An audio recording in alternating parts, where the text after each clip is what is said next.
Fala pessoal, tudo bem com vocês? Aqui é o Jonathan falando. Estou aqui chegando para fazer uma análise dos jogos de volta das semifinais da Copa Sul-Americana, né, entre Cruzeiro, Lanús e Corinthians e Racing. Essa é a semifinal mais emocionante de jogo de volta, né? Porque a Libertadores está bem encaminhada nos dois confrontos, mas na Sul-Americana está tudo em aberto. Então bora falar um pouco sobre cada um desses jogos. Já desce seu like aí, se inscreva no canal se ainda não for inscrito e dê aquela força divulgando esses e os demais vídeos para ajudar quem está começando. Eu estou gravando esse vídeo aqui antes de Cuiabá e Corinthians, porque o jogo vai ser segunda-feira à noite. E eu sou CLT, eu vou ter que trabalhar na hora do jogo também. Não daria tempo para mim, infelizmente, gravar depois e aí fazer uma análise tudo certinho. Até porque eu também nem vou ver o jogo. Também não seria honesto fazer uma análise falando sobre o jogo, sendo que eu não vi ele. Então, vamos fazer essa análise antes, já falando também um pouco sobre os possíveis cenários. Quando você vê esse vídeo, o jogo já pode ter acontecido, mas só deixando explicado caso aconteça alguma coisa, fique meio vago um momento, só para você saber. Mas vamos começar com o primeiro jogo, o jogo de quarta-feira à noite, Lanús e Cruzeiro, o jogo na casa do Lanús, estádio na cidade do Lanús vai estar lotado, com certeza vai ter um ótimo público para pressionar e para empurrar o time para enfrentar esse Cruzeiro. Duas equipes que não sabem o que é vencer no tempo, o Lanús claramente largou o Campeonato Argentino para focar na Sul-Americana, 9 jogos sem vencer e tudo mais. O time estava 2 meses sem ganhar. Tinha vindo para o jogo de 2 meses sem vencer a partida. Contra o Cruzeiro que não sabe o que é vencer sob o comando de Diniz. Desde que ele chegou, o time não venceu nenhum jogo. A última vez que venceu foi inclusive o jogo de ida das quartas de finais da Sul-Americana contra o Libertad. Já passou água debaixo dessa ponte. O Seabra, que era o técnico até então, foi demitido.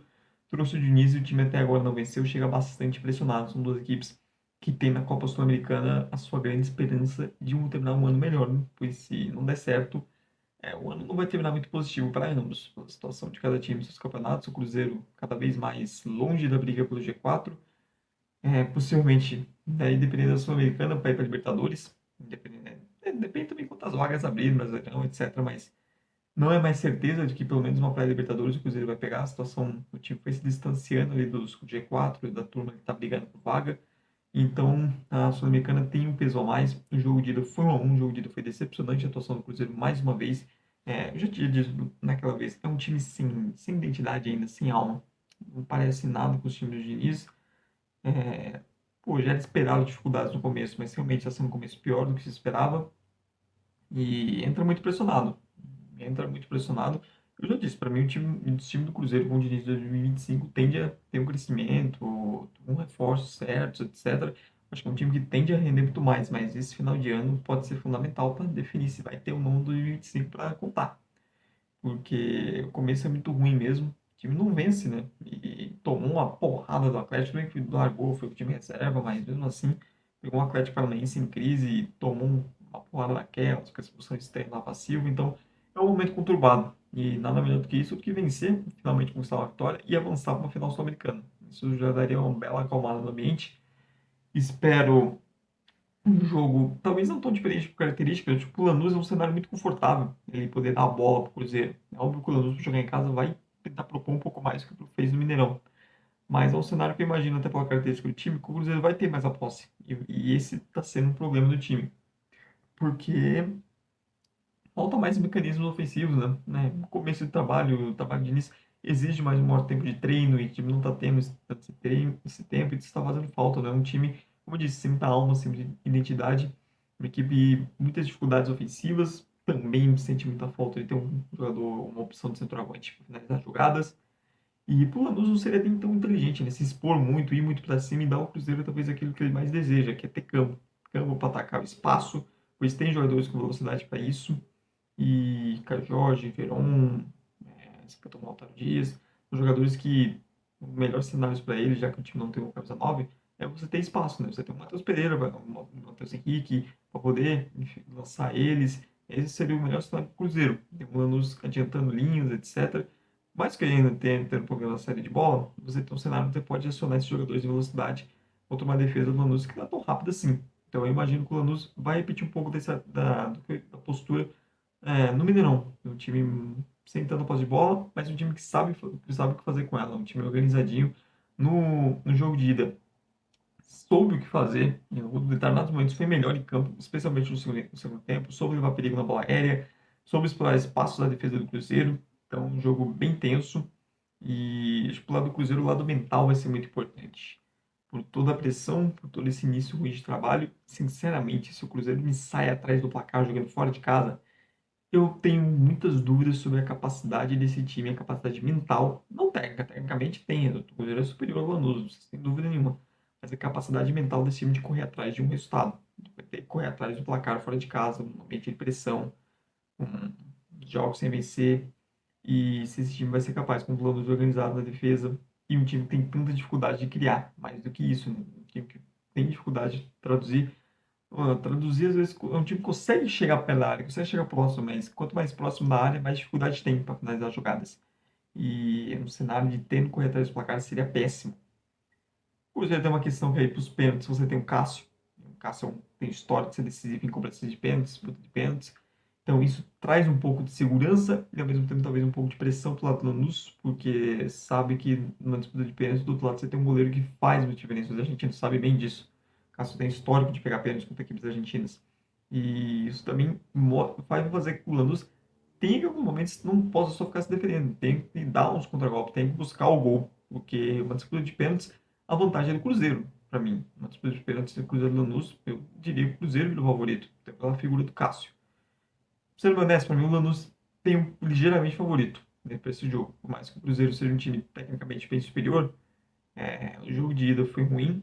O Cruzeiro não pode, hipótese alguma, repetir a postura, especialmente no primeiro tempo, aquela postura passiva, um time pouco competitivo, pois se fizer isso fora de casa, vai sofrer bastante. Acho que por decidir em casa o Lanús é um pouco favorito, mas é um confronto equilibrado. A qualidade está no Cruzeiro, mesmo sobre fase ruim nesse início do trabalho de início. Mas não é como se o Lanús também estivesse jogando tanta bola assim. Também não é esse o caso.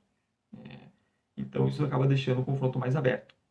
Confronto aberto também entre Racing e Corinthians, jogo de ida, Neoquímica ganhando 2-2. Racing sai na frente, Corinthians vira e o Racing depois consegue um empate. Assim, vamos falar sobre dois cenários. A gente tem que contar sempre com Corinthians, porque a gente não sabe exatamente qual time vai ser escalado, porque o Corinthians tem uma decisão agora contra o Cuiabá, depois tem esse jogo, viagem para a Argentina e jogo contra o Racing, e depois tem simplesmente um clássico contra o Palmeiras em casa. Então, tem uma questão aí física, e o Ramon vem rodando bastante o elenco, de quem serão os jogadores que serão titulares.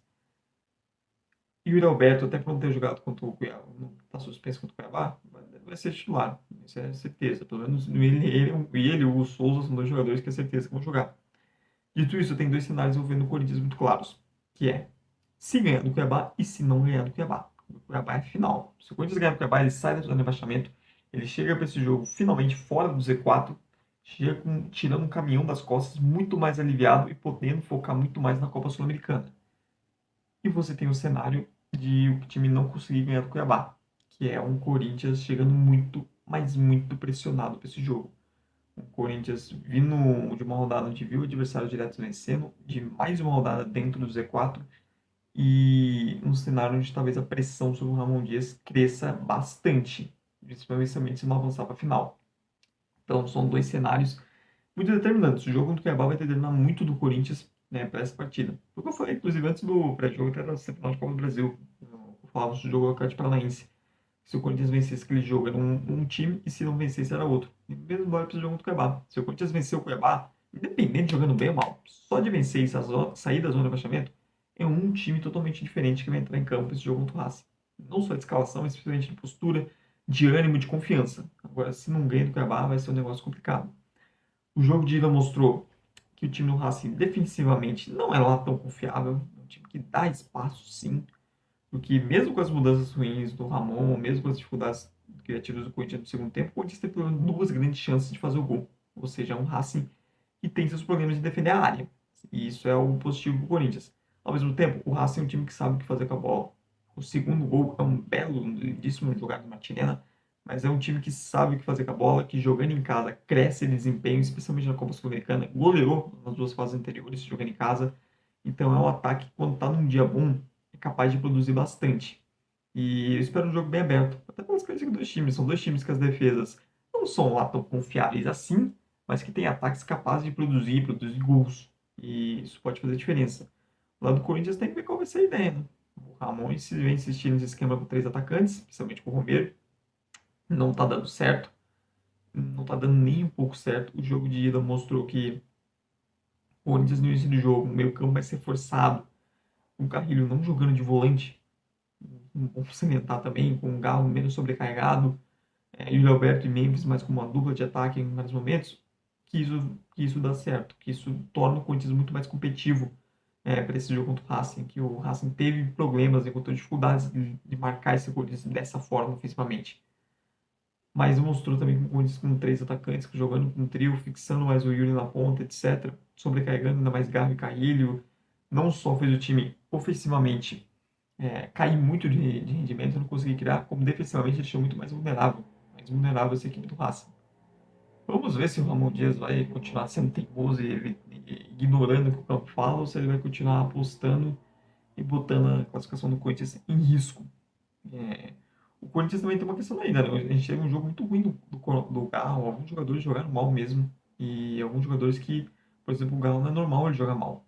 E isso é algo positivo do Corinthians, conseguiu fazer 2 gols mesmo no cenário onde você teve, e ainda criou chance no cenário, onde as substituições Ramon mataram a criação do time, onde você tinha um Romero sendo menos um em campo, onde você teve, por exemplo, o Galo jogando muito mal, e mesmo assim o time fez 2 gols, o time criou chances das chances, isso é algo positivo. De negativo para o Corinthians, a defesa é uma zona, a verdade é essa, a linha defensiva do Corinthians é tenebrosa, é um negócio feio de se ver, não passa segurança alguma. Os 2 gols sofridos são 2 gols patéticos, com a falha coletiva ali, a falha do Kaká que é bate direito, o André Ramalho, o Fagner mal no lance. Aliás, vale destacar que se o Fagner for titular, também as chances do Corinthians caem, porque o Fagner em jogo decisivo é um negócio patético também, há anos que ele em jogo decisivo é certeza que vai complicar o time. E o segundo gol, tem o Galo tomando a caneta, e você tem o Charles passando reto de maneira vergonhosa com um marcador como ele, você tem o André Ramalho e Kaká perdidos, então, e o Hugo Souza não conseguiu defender. Então, por isso que defensivamente é saber o quanto que o ataque vai ser capaz de produzir, dependendo da escolha feita pelo Ramon, e o de quanto a defesa vai ser capaz de entregar. Se a defesa do Corinthians estiver num dia que ela não está entregando tanto, que ela está um pouco menos merdeira, aí as chances do Corinthians se classificar crescem bastante. Mas é um cenário bem difícil, né? Você vai ficar um estádio lotado, um Racing, quando joga em casa, cresce em desempenho. Para mim, o Racing tem um favoritismo, apesar do Corinthians ter muita qualidade individual, etc. Mas tá jogando em casa, eu coloco um ligeiro favoritismo pro Racing. Mas é outro jogo bem aberto. Esse eu espero até mais emoção, mais entretenimento do que no e Cruzeiro, as qualidades e defeitos de ambos os times. Mas é isso, pessoal. Essa é a minha análise sobre os jogos da Sul-Americana. Agora eu quero saber de você. Deixe aí nos comentários o seu palpite, tanto para Lanús e Cruzeiro, quanto para Corinthians e Racing Corinthians. E não esqueça também de deixar nos comentários se você concorda, discorda, de dar o seu like, de se inscrever no canal se não for inscrito e de dar aquela força divulgando esses e os demais vídeos para ajudar quem está começando. Muito obrigado mesmo você que veio até o final. Tchau, tchau e até a próxima.